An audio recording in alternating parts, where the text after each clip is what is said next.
He's back! Christopher's back! That's right, your favorite bouncing baby boy is back in the pod loft, and this time he's taking over as co-host while Kristin gallivants about Spain. In this special episode that's graciously sponsored by Netflix, this episode is absolutely not sponsored by Netflix, we're looking at the psychological allure behind reality TV and This Is Who I Am Now, dissociating during some silly little quirks that are actually traumas, and confronting our autistic rigidity by trying to convince ourselves that it's okay for people to do things differently than how we would have done them. It's not going well. Plus, Christopher pulls little Winston Bishop pranks that affect no one, and he provides a much-needed update to our video games hobby collectors, during which he'll help you find the best video games for learning, problem-solving, and/or escaping your reality. They said that we'd grow out of it. Well, the joke's on them, that's just our brains. We're eccentric, loud, and stubborn, and most of our clothing is covered in stains. It's not a deficit of attention, there's just too much to think about. So if executive dysfunction becomes a little too much, if you forgot why you came in this room, or you're hypersensitive to touch, then put on your seamless socks and come join our little flock. Bitches stimming together, we're weirds of a feather. Weirds of a feather. Okay, and we are recording. Woohoo! Woohoo! Okay, feeling good? Where am I? What? Where am I? Where are you? What is this? What is this? What's happening? Feeling great. Happy to be here. Cool. You sound psyched. Yeah, I am. You sound a little different, Kristin. Yeah, I'm a little congested. Yeah, I can really hear that in the chest. Yeah. Yeah. I wanted to project a little more, but it turns out when I project, my voice drops several octaves. Quite a bit, yeah. And with that silly little lead up, welcome to Weirds of a Feather, an AuDHD-Adjacent podcast. I'm your host, Grace. And I'm your host, Christopher. You didn't want to do should I do my Kristin voice? Oh, hey guys, it's me, Kristin. Oh, I get wine culture. Wine culture. Just kidding, Kristin. She's going to listen to this back and not be happy. Nope, not at all. I'll hear about it. But sorry, not sorry, you're not here. Yeah. Because Kristin is currently out of the country. She's on a big trip to Spain. She's having a great time. But in the meantime, Christopher is standing in for her. And we're doing a little episode, just Grace and Christopher today. Heck yeah. Yep. He's the representative from the Kristin household. Yes, representative from Lewiston. Yep. Very excited to be here, Sad that Kristin had to flee the country for, a few weeks, but I get to do this. So. Yeah, it's good news. Christopher has been on the podcast before, so you can go back and listen to his first episode. 16? Sure. Ish. It's called Tea Time with Tofu, is all you need to know. Yeah, there we go. So you can hear him again on Tea Time with Tofu, and you can hear him right now because we are gonna start this episode soon. Yeah. Get some segments going and ramble on. Yeah, we're doing a Just Segs episode today, getting a little silly. So Christopher, did you have a good warm-up question for us? Yeah. So is there something that you do at other people's homes just to entertain yourself? May not even be something that they even notice. Well, I was talking about this with my sister Lily about how because we grew up in a household that was a nutritionist household, never had candy bowls, treat dishes, like any type of just candy is out here for you to like take at your leisure. Mm-hmm. And so anytime I go to anyone's house that has a candy bowl, I will like secretly stuff my pockets with candy, which is so childish. But I cannot fathom that someone just like has a candy bowl in their house and they just like, I don't know, maybe casually eat like a piece here, a piece there. Like, no, if that were in my house, it'd be gone tomorrow. And you may not even want the candy. Yeah, I just do it out of impulse. I'm just like, oh, candy dish, must take pieces. You don't know the next time you're going to have candy. That's fair. Honestly, if they have those like classic, I want to say old people candies, I will rifle through it to find every one of those strawberry Oh, ones the that you like. hard strawberry the hard ones? strawberries. You bite it and it's got like the mushies. Ooh, the mush inside? Yeah, Yes. I will empty the entire bowl of those and I feel love those. guilty, but I don't feel that guilty. Same. I'll take every butterscotch that they have. I don't feel bad. I think that comes with age too. Eventually you just start accumulating butterscotches that are caramels and hard candies. Yeah, when you turn 30, you just kind of start stuffing your pockets with hard candies. That's it. You never know. Never know. That makes sense. What about you? What do you do at people's houses? Yeah, if I happen to use their restroom, I like to take the toilet paper and fold the end into a little triangle like in hotels. Yeah. Just fancy it up a little bit. Make it fancy, I don't know. It's stupid. And it's something that I do. And then I chuckle to myself in their bathroom. Can't wait till they figure this out later and come out and go, I wonder who did that, if they even notice. But I have been called out on it before. Have you? Yeah. At your old house, actually, we were having a barbecue. And when I used the bathroom upstairs, I did it. But Kristin actually used the bathroom after me when she came back down, like away from everybody. She's like, did you fold the toilet paper? It's like, yes. First time I've been called out on it, but she knew that I like to do that just to entertain myself. I like it. I think it's funny. It's, it's harmless. Exactly. It reminds me of on New Girl where Winston does pranks that are like way too small or like way too big. This is like a little Winston prank. Exactly. Yeah. Too small. Yeah, way too small, but it entertains you, and that's, what matters. Exactly. It's not the level of like the feather in the shoe or something like that, but yeah, it is. Shit, it is a Winston prank. Yeah, it is. It's so minimal. Yeah, that it's like, can you even really call it a prank? Yeah. Or is it just a silly little thing you're doing? Kind of just decorated the bathroom a little bit. Good for you, I guess. Yeah, because then people will go in and be like, wait a minute, why is this hotel quality folded, That's interesting. Huh. Anyway. But yeah, that's I like it. I like those inside jokes that you have with yourself, Yeah, you got to keep it interesting. I mean, life's too short. Can't take it too serious. You'll never get out alive. That's so true. That's my motto. Yep. All right. That was a wonderful warm-up question. For anyone out there who just heard that and has a candy dish at your home and you're going to invite me to your house in the future, pretend you didn't hear that, because I don't want anyone to know that that's what I'm doing. Wow, there's a Grace-sized fist missing of this candy bowl. Yeah. That's crazy. And sometimes it'll be like super old Halloween candy, because I feel like people who have a permanent candy dish, they don't care about eating candy. So they'll just have like super, super stale Twizzlers or whatever. And I'm like, I'm going to eat these in secret at my own house. I can't wait to chew on this for 30 minutes. And I will eat it. It's like Lucy with her bone. It's just there gnawing on it. It's just something to do. Yep. This is what you did to me, Mom. Should have given the candy. Yeah, she just let me have a reasonable amount of candy growing up. Now I'm obsessed with it. All right, that was a great warm-up question. I feel warm. I feel loose. Yeah. Yeah. Getting back into it. Got to, remember what it's like to talk to people and not just talk to cats, which I haven't been doing for the last week and a half. Yeah. That's tough. But this still doesn't feel like talking to anyone, which is why I say so much embarrassing stuff on here, because I forget that people will be listening. Yeah, it's actually, now I've got stage fright. No, I'm just kidding. Just us. No. Just the two of us. It's great. You can sit here and just bullshit and, it's, you guys actually listen. It's crazy. Yeah, people just listen. They want to hear it. Yeah, that's great. It's great. Great stuff. All right. Since we're doing just segs, let's mosey on into our first seg, which is This Is Who I Am Now. Oh, you don't know the song, do you? I don't. Do you know the song? No. Do you know the song? No, I do know the song. But Enya made a song for us for situations like this where we don't always want to sing the song. So maybe I should just play Enya's song here for our This Is Who I Am Now. Okay. All right. Enya's song goes here. This time it's different. I could never get bored of this. Shut up and let me talk about why this is who I am now. Who I am now. Okay, welcome back from Enya's song. It's wonderful. Yes. Christopher, tell me, who are you now?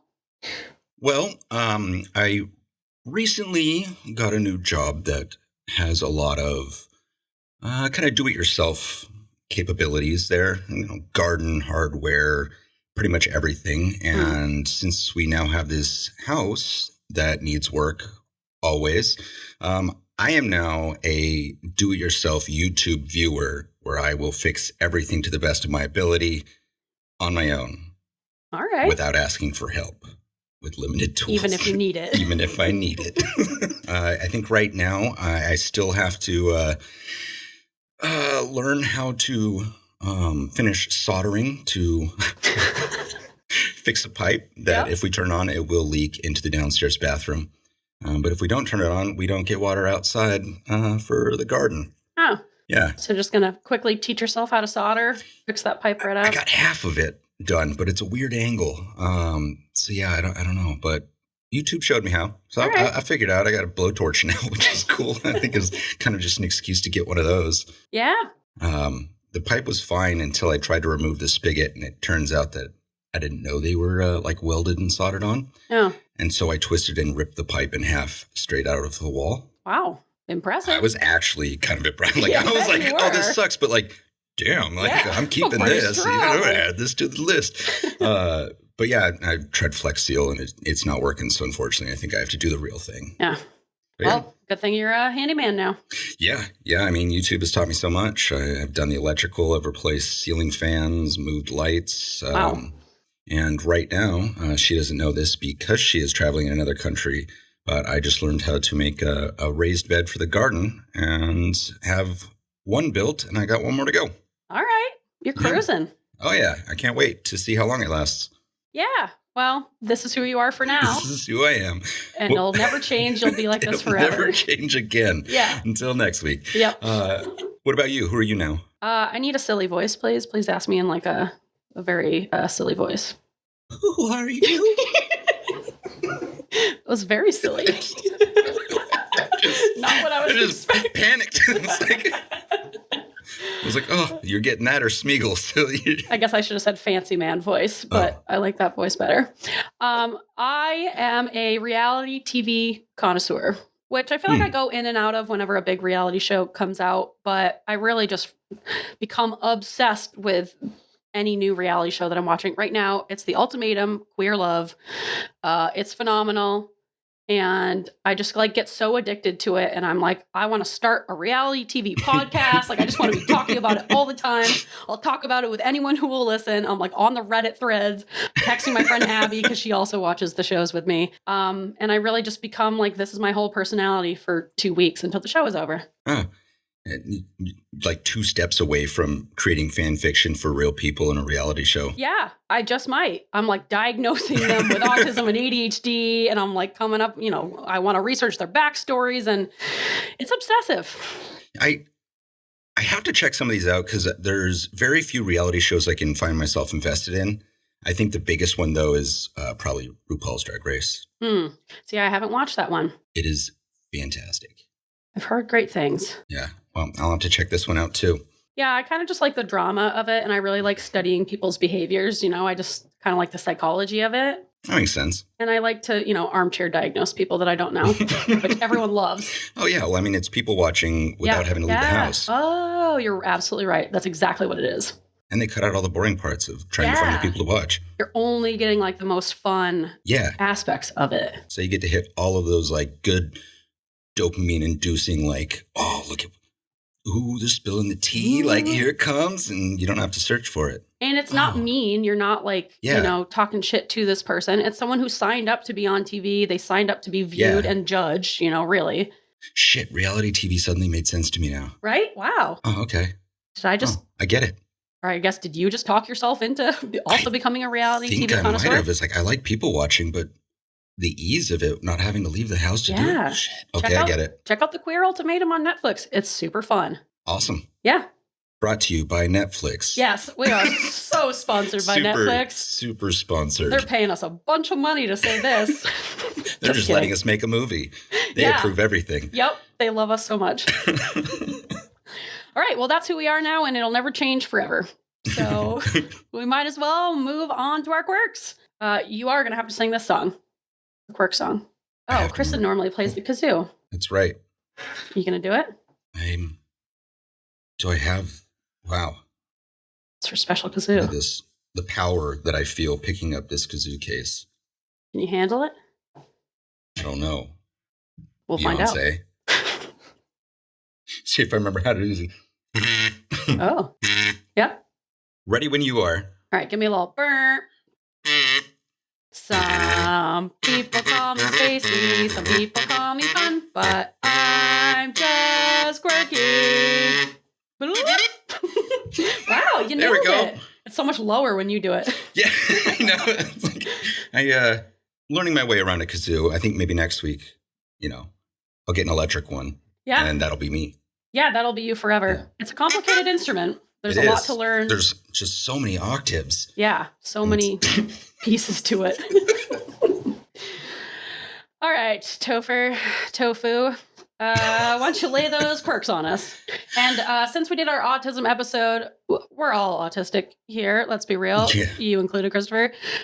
So I think now our quirks have been expanded to these can be ADHD or autism quirks or both or whatever. Yeah. Well, one of my quirks that at least I felt like it was a quirk is I have a high pain tolerance.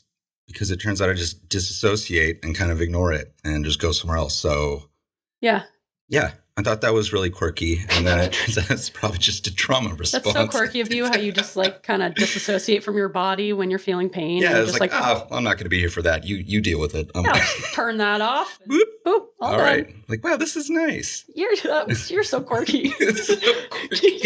Yeah, you said that earlier as one of your quirks you were going to tell on the podcast. And I was like, I think that's trauma, but it's still a quirk, I guess. I thought it was quirky. And I'm like, oh, well, it makes it easy when getting tattoos and stuff like that. I'm like, oh, okay. I'm just distract myself for a little bit. Yeah.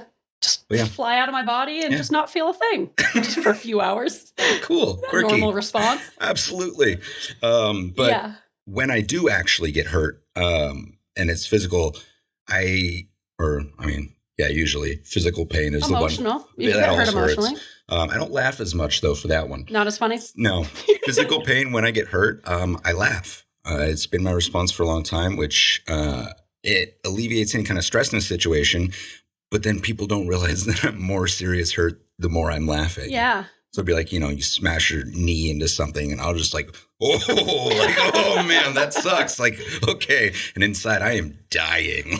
I wonder why that started. Do you think you started doing that to appease everyone else in the situation and make them feel like it's okay. It's not that bad. Probably because, my mom overreacted when anything happened. She's one of those parents, kid falls down. She's like, oh my God, are you okay? And it's that's how kids react is oh, you're giving me the cue that I should be worried or scared. Yeah, this is a big deal. I should be really hurt. Yeah. And so I do it to just kind of, I guess that makes sense, kind of stop that response from happening because I don't want that attention. So you minimize it instead? Yeah. And I'm like, it's no big deal. Ha ha ha ha. It's that's probably broken. Great. I'm less quirky than I thought, apparently. It is, but no, it makes sense talking it out and figuring that. I'm like, oh, okay. Yeah. But I've always, for some reason, not really voluntarily started laughing every time I get seriously hurt. That is a very specific thing that you do that I can't relate to. Yeah. When I severely sprained my ankle, the initial one was to just scream out obscenities. Yeah.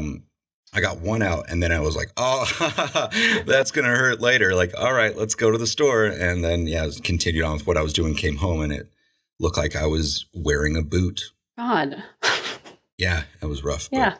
Well, on the whole, I'm not as quirky as I thought I was. I just want to make sure we reiterate, because I feel like I always talk about we're going to explain what these segments are every episode, and then we just don't.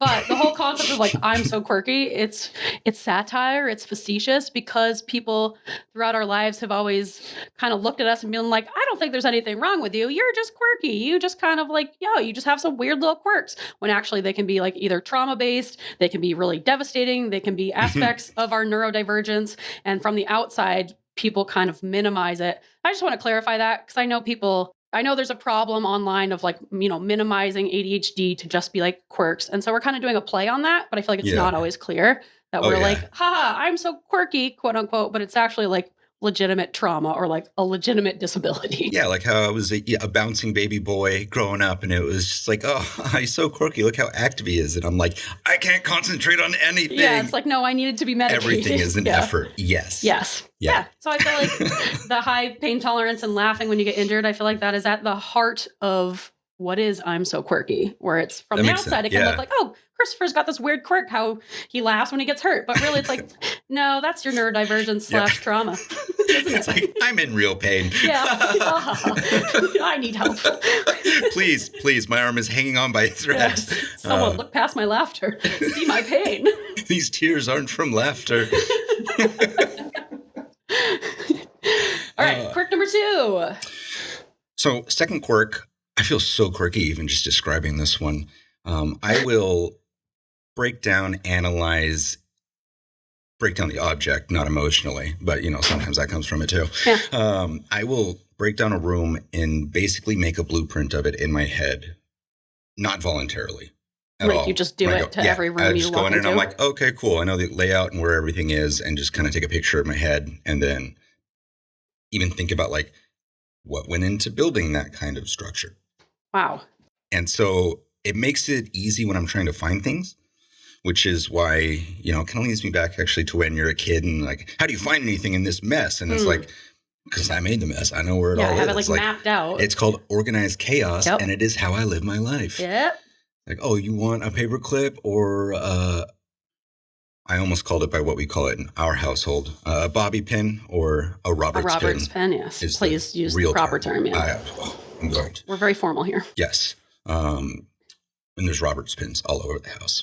But yeah, I'll take a picture of everything, break it all down. It goes from movies to like sets and watching that, like watching the horror movies I enjoy and seeing how they did stuff.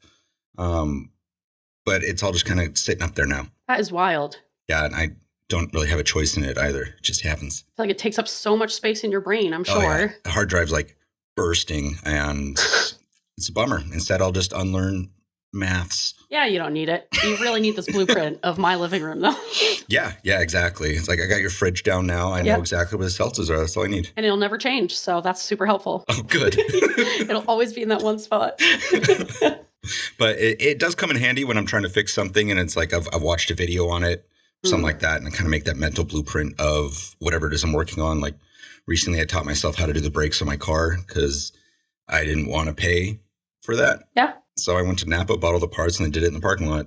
And I watched a 6-minute YouTube video, and I'm like, all right, cool. Know how this works.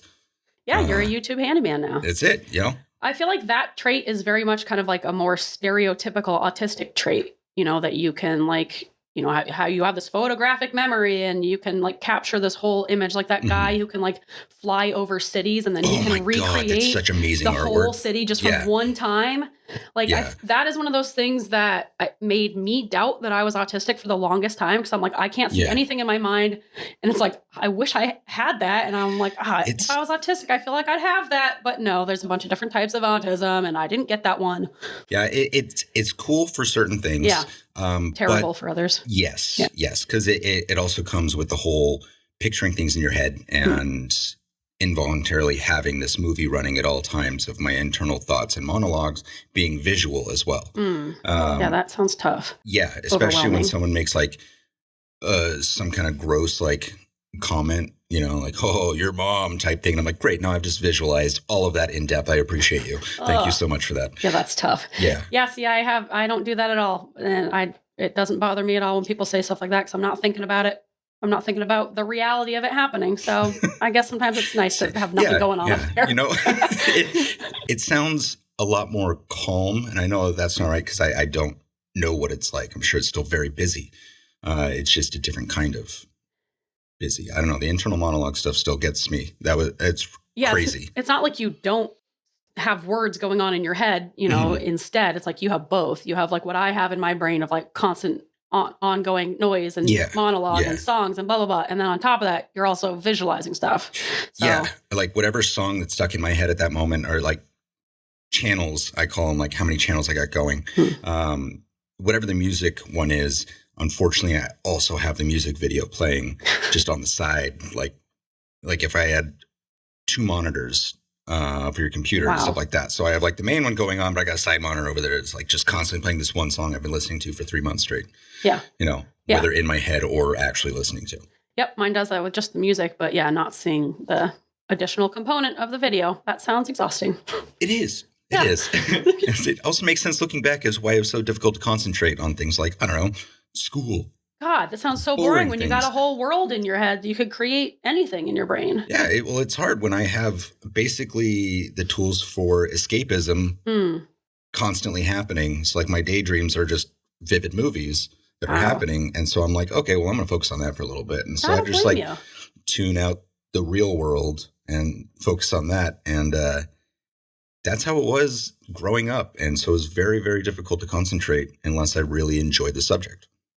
If I could flip on a TV show in my brain, I would never do anything else. It would be such a problem. That is the problem. Wow. When I'm doing something that I find, maybe not I find mundane, but my brain does. Yeah. It's like, I'm going to watch this now.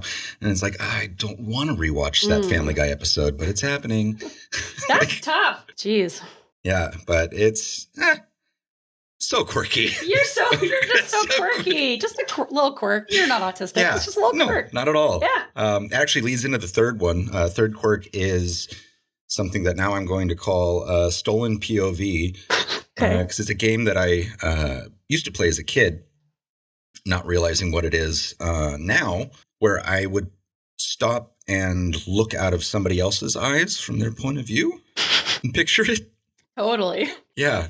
Like pulling up to a stoplight, sitting passenger in the car and being bored, see someone waiting at the crosswalk and kind of not really having to close my eyes, but seeing their perspective of the street and me sitting in the car and everything going on. But try to like keep up with what's happening in real time from their perspective while it's happening. Like as they move, you're like thinking about how their field of vision would shift and what they're seeing now. The cars going by that I see, seeing them from their point of view going past in a different direction and stuff like that. And so I'd be like, I'm just going to tap into that for a little bit and go and play that game. What? I can't relate to any of these. But it also makes it easy to find stuff, though. Like I was telling you earlier, if you drop something and it rolls underneath and it's like you look underneath and you can see it, but then you have to like reach around and try to find it, like the remote under the couch. I'll see it and then it'll kind of make a placeholder in my head. And so it's almost like the X-ray vision type thing where it's like, okay, I know it's on that spot on the floor, so I can look through the couch to see where it was and just grab it. It's really hard to describe. I kind of get what you're describing. It's like it's just like your brain is keeping all of these millions of images of things that really are only useful in very, very specific situations. I mean, after I grab that remote, I don't need it anymore, but it's still up there. Yeah. It's like, I know where that remote was. That time I dropped it, it was there. I'll remember that forever, but I don't remember all of 5th grade. You don't need it. Yeah, I feel like you have one of those brains that sounds so difficult to move through life, but I feel like if we can just figure out the ultimate thing to channel your brain into, I feel like you'll conquer the world. But I feel like what is that? What can we use your brain for? Like it's mine and I get to like choose what we're going to use it for. No, I could use some help. Okay. Yeah. I've definitely collected hobbies and professions. You have so many careers. You have like more careers than most ADHDers, and we have like a lot of different careers. Yours is next level. I always like the phrase, jack of all trades, but master of none, because the end of the sentence is, which is better than a master of one. Yep. And they always leave that part out. Yep. Because it doesn't fit the narrative. Yeah. They want you to focus on one thing and only be good at that. Yes. Which sounds bad. Them, they. They. Always they. The neurotypical. Well, Christopher, you're so quirky. Yeah. Well, so are you. Let's hear your quirks. I'm pretty quirky as well. All right, quirk number 1, and I am guessing you can probably relate to this one. This is fun to do because oftentimes I feel like Chris and I are so different that I feel like we don't overlap a lot in our quirks, whereas for some reason you and I have some overlaps in our quirks. Anytime I hear a cover of a song that I already know, I have to listen to the original, and I cannot let it go until I do. I've definitely done that. I knew it. Yes. It drives me crazy. Yeah. If it's like a reference to something else that I already know, I have to go back and watch the original. I have to listen to the original. I mean, when we were talking about Stephen King books earlier, anytime I read about a character that I remember from The Dark Tower. I'm like, well, I got to go back and read the entire series now because I remember. Yeah. Yeah. It's like you make that connection to something else. And now I It's funny. I didn't think about that. need to do that. Yeah. You're so quirky. I know. Well, I also think part of that, and I've heard other autistic people saying this, that I can't sing a song like a different way. If I've heard a song a certain way, when I sing it myself, I'm going to be copying exactly how they sung it. I'm going to be copying the intonation, where they come in. Like if you're listening to a live version of a song and they sing it like differently than how they sing in the original, that drives me crazy. I hate that. Because I'm not just memorizing the song, I'm memorizing every aspect of that song, of all the different instruments and where it comes in, and I'll sing the background vocal. Yes. Like I'll just sing I'll sing the whole song. The whole thing is one unit to me. And so I have such a hard time. I think it's just like autistic rigidity and like the predictability and needing something to be the same. Like I could never cover a song and sing it differently unless someone else gave me an example of how to sing it differently, and then I just copy them. But I feel like I just have to follow what I've already heard. Gotcha. Yeah, I definitely agree that we have an overlap, at least on the part where seeing them play it live and they do different inflections and like hit different spots and stuff like that. And I'm like, no, that's not where that belongs. Yes, that's not how it goes. No. It's like they created it. They can do whatever the hell they want. But I'm like, you're doing it wrong. Yes. And I think most people like that change where you're like doing it differently. But for me, I'm like, no, that's not how it goes. Keep it how I know it. Yeah, it just really triggers, I feel like, that autism in me.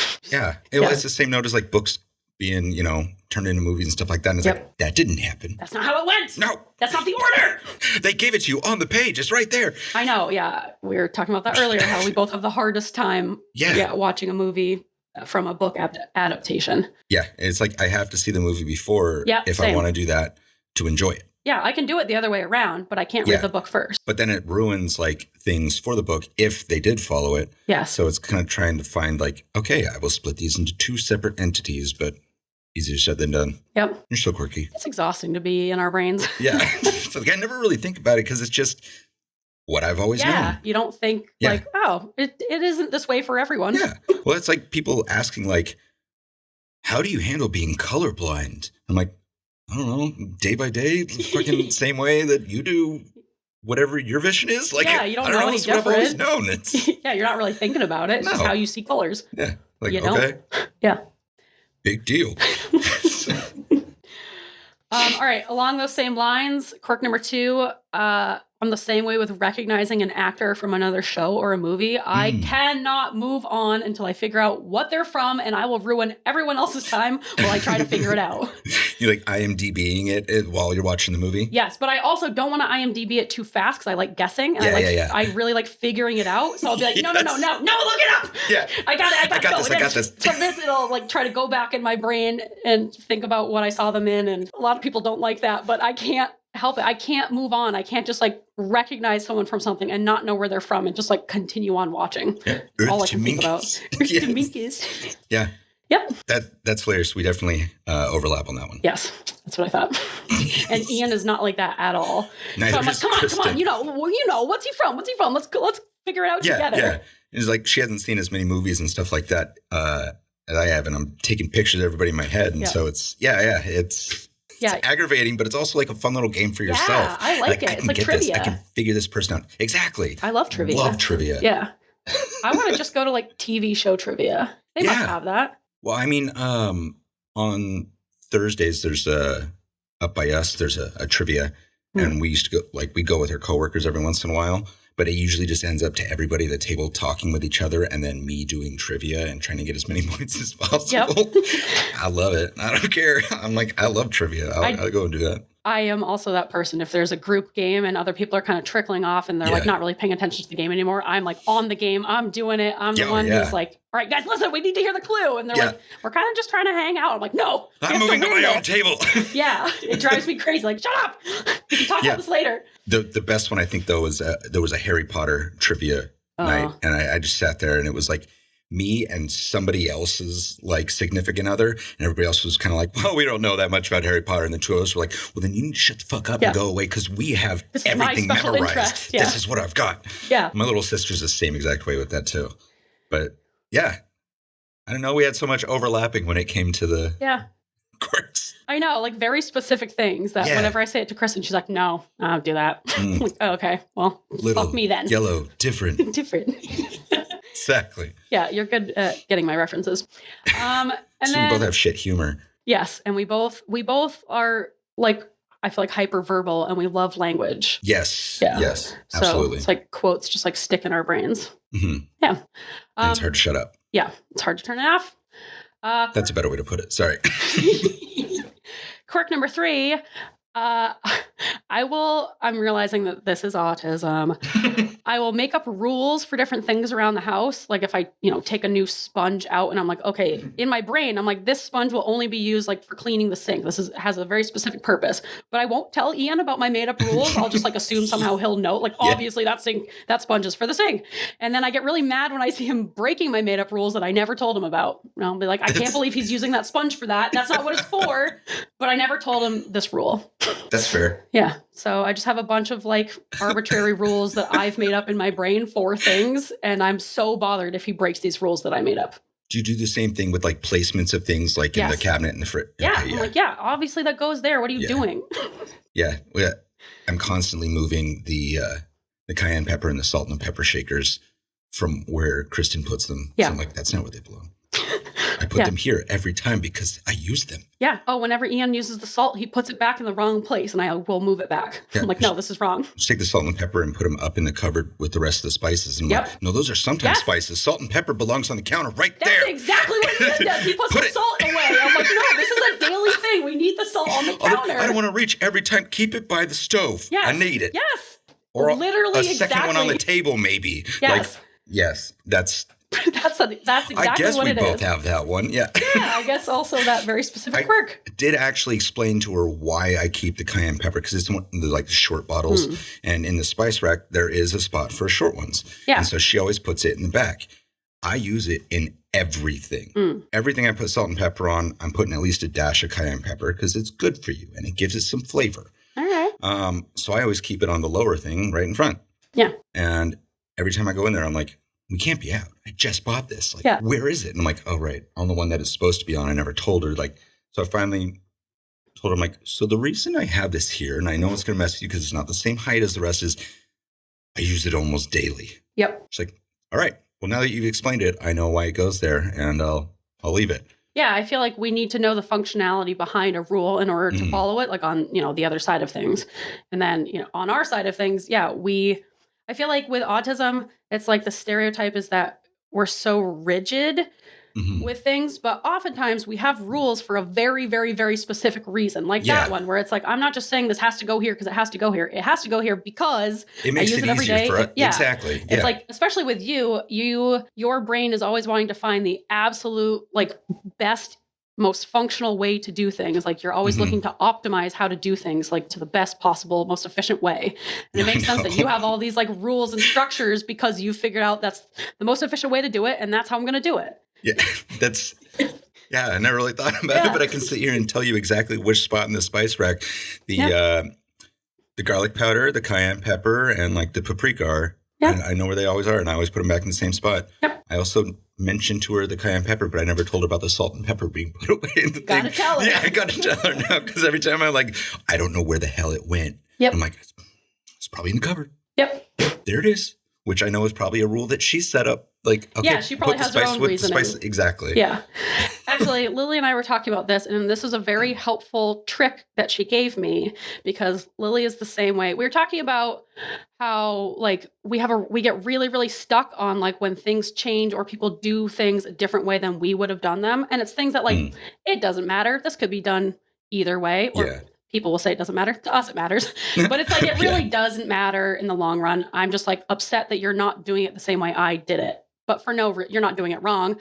But a big one is when Ian will drive a different way, to the beach or whatever, than I have grown up driving. It's just different. It's not wrong. But in my brain, I'm like, that's not how you get to the beach. And I get so worked up about it. And Lily does the same exact thing with her husband, Jeff, where she'll get mad for no reason. And so the line that she uses is, oh, my brain wasn't expecting that.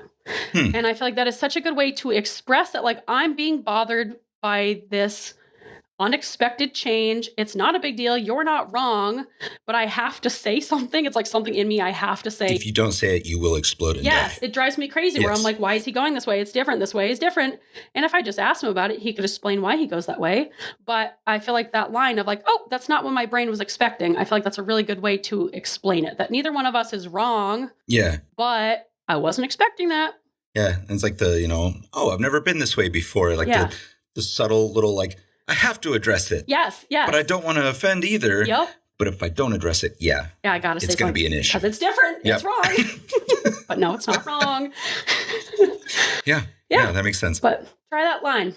Huh. The next time, if that ever happens to you. Well, that's the best thing about moving out here is I have no idea where I'm going or where anything is. So that is nice. This is probably great for Kristin because she'll drive there the first time. And I'm like, all right, this is the way that she's gone. Yeah. I'm just going to go that way. So much so that like when I was driving here, Google Maps told me to take a different turn. I'm like, that doesn't seem right. Like, this is taking me down a different road. Like, oh God, this is very different. Yep. I do the same thing. I'm like, no, I'm going to go the way I know. Shut up, Google. I'm like, well, I mean, she's grown up around here. She obviously knows. Like, so it's actually kind of nice. I get to start fresh and follow her brain directions. That makes sense because Ian and I both grew up here in Portland, but we didn't know each other. And so we've had different experiences growing up here. And now we're coming back as adults. You both have different routes. Yeah. He goes to Higgins Beach a different way than I do. And that's okay. Right? I'm telling myself, right? It's okay. It's okay, Grace. It's okay. You can be a flexible thinker. All right, Christopher, we are both so quirky. So quirky. Such quirks. I think we should mosey into hobby collectors. Should we do a little transition in between? Yeah. Kristin and I used to do these weird winding transitions that we kind of stopped doing. Yeah. I remember they would like kind of go on forever and ever. Yeah. Where you're like, what is this? And ever and ever. And ever. Yeah. Yeah. Notice how that kind of sounds like endeavor? Endeavor. Yeah. Like the endeavor that we're trying to do right now is transition to the next subject. And what an endeavor it is. It really is. It is. What a transition. Yeah. If you're still here. Transition! All right, welcome back from that transition. It is officially time to do Hobby Collectors. And this is one where we definitely don't have to sing that fucking song because Jane made an incredible song for us. Thank you, Jane. All right, play Jane's song. We are the collectors. These are our hobbies. We are the collectors, and these are our hobbies. We are the collectors, and these are our hobbies. We are the collectors. Hobby collectors. Okay, that was Jane's song. Christopher, you are going to kind of take the lead on this Hobby Collectors? Yeah. So I know last time I was here, I did some sculpting and talked about that. Yep. Which I still highly recommend. It's great for ADHD. Yeah, go back and listen to that. Actually, I should have looked what episode I ended up putting your Hobby Collectors segment into because I cut it out. It was rock climbing, I think. No, I'm trying to remember. It was like one of the first kind of segment things. I feel like, it was like 2 or 3 episodes after. It's an episode where I reference. I think it's 2 or 3 after. I reference a platypus in the show notes because I say, much like the platypus, this is like a jumble of segments that may end up being one of God's greatest creations. And here we are doing segments. Yeah. Just segs. But for this time, I actually wanted to kind of revisit one of the hobbies that the two of you discussed. Because it drove you crazy to listen to us talk about it. What? You want to clear some things up. It's fine to have different ways of doing the same thing. Totally. We just talked about this.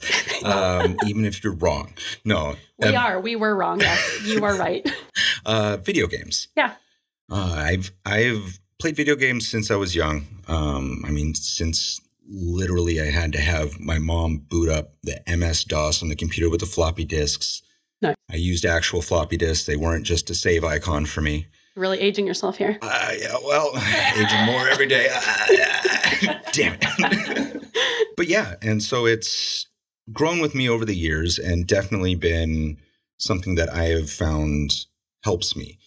One, it's a great form of escapism. Yes, I know. but it's also something that I feel has helped me grow as a person when it comes to critical thinking, reaction time. I know they've done tests with kids that play like first-person shooters versus people that don't play games and their reaction times and just how quickly and they can adapt and find a way around an issue because of these problem-solving skills that you gain from playing games. Interesting. Huh. Yeah, and I know that those games aren't for everyone. And one of my favorite things about video games is there's literally infinite types of games that one will suit everybody, even the person that doesn't like video games. There's something out there. That's true.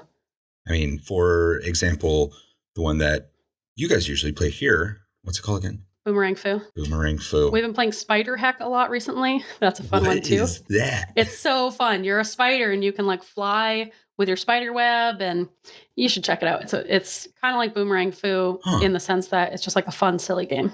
And that's perfect. And especially for one, party games, and two, ADHD. If you want something, fast-paced, bright, colorful, action, engaging, that's going to hold your attention, but you don't have to sit down and pay attention to a story for hours and hours. I have the hardest time. I can't do any type of game where there's a story. I'm like, skip, even though I know this is valuable information. I have a buddy like that, and I grew up with him where he'd be like, I always just skip the cutscenes. I'm like, what is wrong with you? I'm like, that's not...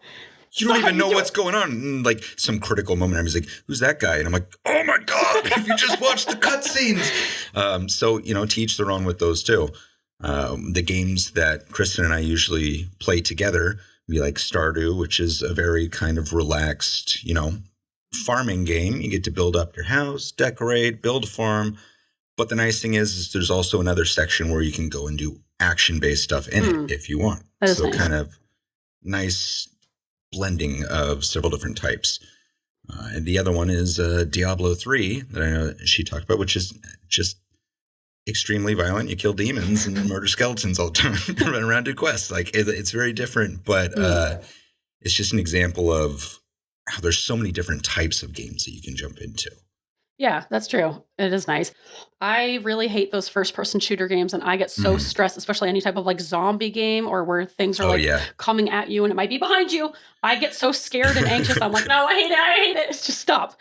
So it's, And so for you, I would definitely not recommend any of those. I mean, there's a whole horror genre when it comes to those games, and some of them are extremely fun, and other ones I've actually had to I got to take a break, guys. Like I don't get scared easy. I worked at a haunted house for years. I love horror. And there's one game out there that was started by, I think, a single person. I'd have to double check, but it was just this little indie game, and it ended up getting I didn't do any research on this game specifically, but I feel like it won an award for being one of the scariest games I've ever played. It's called Phasmophobia. And it's you and a couple buddies go into a haunted house and you're just searching for clues to try to find out what type of entity or spirit it is. So there's use a black light and it's like, oh, there's fingerprints on this wall. Like, okay, we have fingerprints. And you have to get 3 clues to figure out what it is. And the entire time, whatever it is will randomly start going. And so you'll be in the house and the lights will start flickering and you're like, okay. Oh, I don't like that. And then all of a sudden the doors will shut and lock and you can't get out of the house while it's happening. And it basically tries to hunt one of you. And so you have to hide behind stuff and not look at it. And the most crucial part of it is it uses your microphone. And so if you start talking, the ghost can hear you. Oh, I don't like that. And while you're in the game, you're talking to each other either by proximity or using a walkie-talkie. But when you're far enough away, when the attacks happen, the walkie-talkies stop. You can't use them. That's such a good game design. Yeah. And so it's reacting. And so we'll be sitting there and it'll be all of us. And it will show up in a flash of this horrific looking ghost or something like that, carrying an axe. Sometimes you only see the shadow. And it was great because I was playing with 3 other grown-ass men that aren't supposed to react like this. Yeah. Supposedly. And says society. Yeah. Fuck you. And every single time that ghost would happen, we're all near each other, someone would scream high pitch and just take off running in a direction, like, oh my God, it's going to get me. And I thought it was hilarious. I spent a long time, and if it catches you, it'll kill you. And then you have to go try to, like, extra points, go and find and take a picture of your dead buddy for some reason. That's extra points in the game.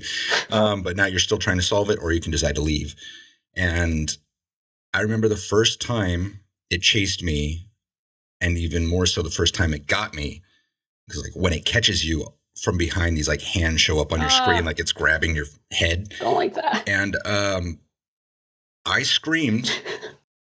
I was playing in the dark. I'm like, I'm really going to maximize, the fear aspect. And I was shaking. God. The adrenaline was just pumping. And I'm like, this is by far the best horror game I've ever played. Wow. But it's definitely not for everybody because, I would not recommend that game to you. Please don't. But it's really fun to watch YouTube videos of other people playing it because you got these guys that scream and, like, will throw their headphones and everything. It's like, that's not going to help you, but it's so entertaining. I feel like if it scares you, it must be truly terrifying. It was That's saying something.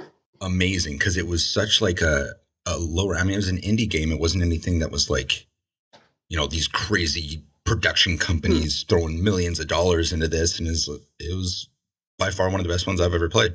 Are you a thrill seeker in other things? Like, do you like a roller coaster or like I hate roller drop coasters. down ride? Drop downs are the reasons I don't like roller coasters. Really? Yeah, I like flips and like corkscrews and all that stuff, and like speed is okay.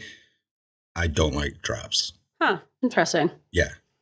It's just, I was just thinking about how you're a full-on panic attacks on roller coasters until it's over, and I'm like, well, that was fun. It's like, let's never do it again, though, but that was fun. See, I like the thrill of a roller coaster, but I don't like the thrill of like I like being scared in like a horror movie, but I don't like being scared when it's like in a video game where it's like you have to be in control. Mm. I don't know. Something about that makes me scared. I like the psychological thrill seeking. Yeah. I like. Yeah, you do. Yeah, like my favorite horror movies and stuff like that are more of the psychological ones. I think jump scares are cheap. I find them kind of lame, and when it happens in a movie, it completely pulls me out of it because I'm like, that was cheap. Like, that was boring. Like, I scream a lot at jump scares. I don't like them. They get me. So does Kristin, but she goes, oh. Yeah, exactly. It's like, oh my God. When you say scream, I feel like you picture like, but for Kristin, it's like, oh. The hand movements of that are perfect too. Yeah, grabbing onto something. Yeah. It's not something that usually happens in movies for me. And it's also because of one of my quirks of breaking everything down and being like, oh, okay, so this is what's happening. And with a story like this, like, okay, this is probably going to happen soon. So the ones that throw me through a loop and I don't see it coming, either with twists, the scares, the storyline, anything like that, I love it. That makes sense that your pattern recognition is so bad, or not so bad. Your pattern recognition is so good that it, probably is hard to like do something unpredictable. I'm sure you always know like who the killer is going to be or who's going to die in the next scene because you're just like picking up on, For the most part, you're like, oh, listen to the audio cues are happening now. Okay, this is when something's going to happen and this. So when you have a movie like, for instance, Hereditary, where it plays not off of those audio cues, but silence and having minimal like interaction between the character and the score, I find it so much more fascinating because it's that much more terrifying because then when you actually finally see the thing that's on the wall that's been there the whole time in plain view, but you didn't get those audio cues to be afraid and look for it. When you finally see it, you're like, oh my God, like, no, they didn't do that. That makes total sense. Yeah. And so I appreciate when they do that with a game or with a movie of making it more of a thinking kind of scare.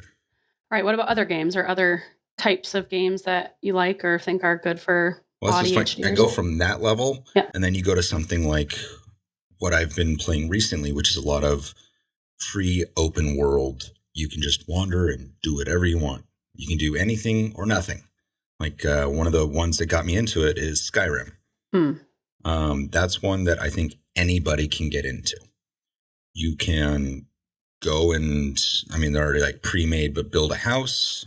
You could I've spent literally just days just hunting in the wilds, not doing anything, not paying attention to the missions or the quest line. And anything that you can see, you can get to or go to. The whole world is just that sounds nice. Your playground. It's like just exploring. Yeah. Yeah, you can just run around, explore, and it's like there's dungeons you can go in if you want to have some action. Like, it's some of the prettiest visuals. Red Dead Redemption 2 is another one like that, where it's just open world set in the Wild West. to where I think I just like hunting in games. I don't like it in like reality, but I just go out into the woods and I'm like, I'm gonna do this for a while. So the open world, and then there's open world like sandbox games where Minecraft, I think is one. I never really played that one much, but I know that's one of the huge ones that people do where you can build and do anything in there. Talk to any 10-year-old child. They'll tell you all about Minecraft. Oh, yeah. I constantly get people referencing things to be like, oh, yeah, just like in Minecraft. I'm like, I have no idea what you're talking about. I'm like, oh, shit. You would have been into Minecraft if it had come out when you were like 8. I think that if I was born 10 years later, I would have probably been streaming video games right now. I was going to say, you'd be like a millionaire. No. Yeah, you'd be such a YouTube kid. Oh, yeah, 100%. Yeah. Because I've tried to get into that at this age and gone, oh, fuck, I am way too old to do this. No, but there's no age on streaming. Right. But yeah, it's a lot of fun. I played another game, if you like the action first-person shooter, but also want to mix it with some of the other elements of exploring. Like Rust is one, it's highly competitive, and probably one of the most toxic games I have ever played because of the community is just vile people. So I just turn off the chat and turn off voice chat and just run around and have fun. And it's a really fun game when you just get all the other people out of the way. But there are games like that you can play on your own. I have a buddy who's really into like the JRPGs or like Japanese role-playing games. Like Final Fantasy VII is one of the really popular ones. Or just the Final Fantasy series. I say 7 because that's the only one that I played through and really enjoyed. But those are very story-driven, turn-based. You got games that are mirrored directly off of Dungeons and Dragons, to where you have that kind of freedom as well. If you're looking for something that is less action-oriented, there are a lot of like essentially, but like the farming simulators are so much fun. There's driving simulators, flying. I have a buddy who literally bought a whole airplane like rig, like cockpit type thing. And all he does is do commercial flights across the country. Like literally controlling all of it. And you just sit there and he's like, yeah, I'm making a flight to Vegas. So that's what I'm doing for the next 4 hours. And I'm like, so you just sit there and watch the meters? And he's like, yeah. I'm like, I don't. That sounds fucking awful, but I'm happy that you enjoy that. Like, yeah, it sounds soothing if that's what you're into. I had him fly by at the last place we were living. He's like, oh yeah, cruising over, but it used real-time weather apps and stuff. So it was a snowstorm, and so he flew over when we were living at the mill, and he's like, oh yeah. Like, that's where I'm at. Like, that's so cool. Like, it was so realistic too. Their graphics are so insane. And I'm like, I want to like get on the roof and see if you see me. I feel like because I get so motion sick from most video games that aren't like 2D or 2.5D, that I don't play like kind of more like soothing games like that. But it does sound really nice. I feel like there's so many games out there like Stardew Valley or like the Plain One or whatever, where you're kind of just like bopping along, just taking your time. But because I get so motion sick from video games, I don't ever like think to do that. But it does sound pretty nice. I'm trying to think of one that I've played that would kind of fit what you would look for more in a video game. Yeah. I recently played one called Raft. It's kind of like Rust, except without people to play against. So it's very nice. All right. But yeah, you are basically there. You can have other people play with you on your team, and you build up your raft. You're basically in this post-apocalyptic, but it's like cartoony graphics. Oh. You're just floating around building up your raft. I have an entire farm of llamas and chickens and a couple of goats. And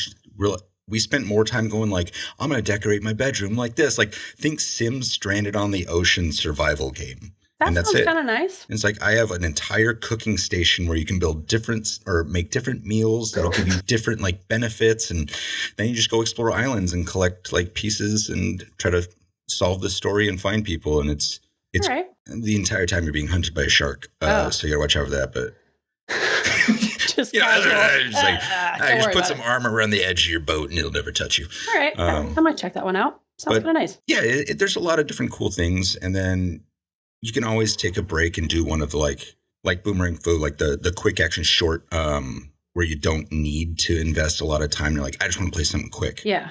and just like quick matches and stuff like that, which really does benefit more for the ADHD mind. If you're like, I don't have time to focus right now and get involved, like, but I need some kind of like little hit of dopamine, like a little boost right now. Yeah, I'm very ADHD when I play video games. It's like I'm purely going there for that like cheap, fast dopamine. You should check out Fall Guys then, if you haven't played that. It's basically like, it's pure chaos. It's just you and a bunch of other people and an obstacle course. Oh. And you try to get through it as fast as possible while other people are trying to like trip you or like knock you down as these big cartoon balloony characters. Yeah. You can be like right at the end and slip off something and someone can beat you, or like you can grab people and like pull, but you can like pull back too. So it's is it like the ragdoll physics type a little bit game? Yeah. And so yeah, and you just like launch each other, or you can sabotage people so somebody else. All right, I might need to check that one out. Yeah, each round, only so many people can pass the finish line until it gets down to like the final. Okay, I might check that out. I feel like, all right, here's a business idea I have for you. People could come to you and say, I'm looking for this in a game. And I feel like you could just go through your mental catalog and be like, if you like this, you'll probably like this. And give that like would be awesome. Curated recommendations for video games people should play. That would be really cool. Very niche, but. Yeah, but I feel like it's growing more and more every day. Yeah. And especially, I know if I had somebody to go to like that, it'd make a big difference, because the same kind of feelings you get with other stuff with ADHD, like not being able to start. I've had moments where I just sit at my computer and just stare at the list of games that I have for an hour and go, I don't even know what I want to play. Like, I don't want to play anything, but I want to play something. Yep. It's like trying to find a movie on Netflix or other streaming services. Once again, thank you, Netflix, for sponsoring. Yeah, this episode brought to you by Netflix. But you still get those levels of like, I'm drawing a blank now on not being able to start the phrase. Transitions? No. My brain has procrastinate. Died. R.I.P. I know. It's a bummer. Too bad. Dysfunction. Oh, executive dysfunction. Oh my God. I don't know why that phrase just got deleted from my brain for a minute there. Yeah. But yeah, the executive dysfunction when it comes to video games as well. Yeah. It's like, I would like nothing more than to sit down and play a game, and you sit there and it's like, choice paralysis. Yes. Yeah. That as well. And I'm like, I could play this, but I only want to do this aspect of it. And that's not how that works. Or this one, but same thing. That's when it's nice to find one of those like calm games to where you just don't do anything. Yeah, sounds nice. Well, if you're listening out there and you either want to, get into video games and you're not sure where to start, or if you've been thinking you could get into video games, but, you're not sure what kind of game is exactly the kind that you want to play, send us an email at weirdsofafeather@gmail.com and, Christopher can give you some recommendations.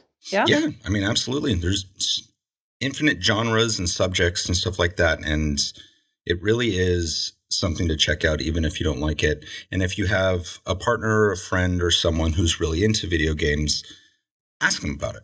They will love it. Yeah. Even if you're not like super interested, just get a little bit of knowledge on that, and it does wonders. Yeah. I speak from experience. Yeah, that's true. Amazing. Yeah. If your partner is like really into video games, show interest in what they're playing. That's their hobby, and it's not always just about like escapism or anything like that. I really do believe that it is a good way to hone like problem solving skills. And I've learned a lot of stuff from just video games. Like I've played some that are based off of history. And so I've learned a lot about like Kristin's telling me about things from Spain and in the church right now.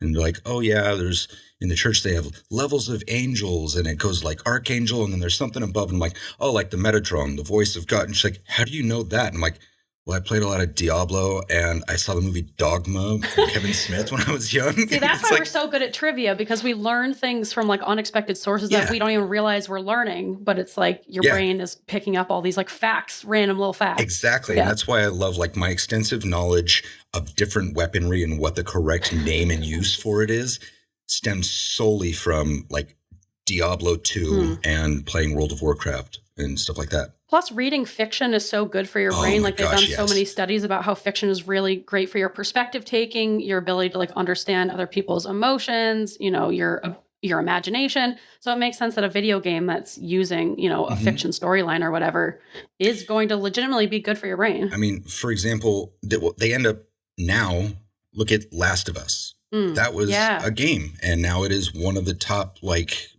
series out there.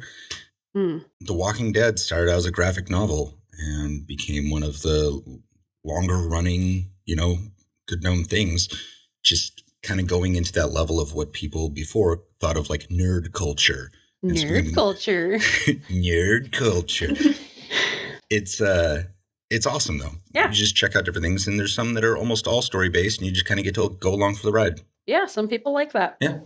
So in summation, video games are really good for your brain. Yes, and great for ADHD because there's a game out there for everyone. Yeah. All right. Even if it's Tetris. Yeah, I mean Tetris is good for your brain. Yeah.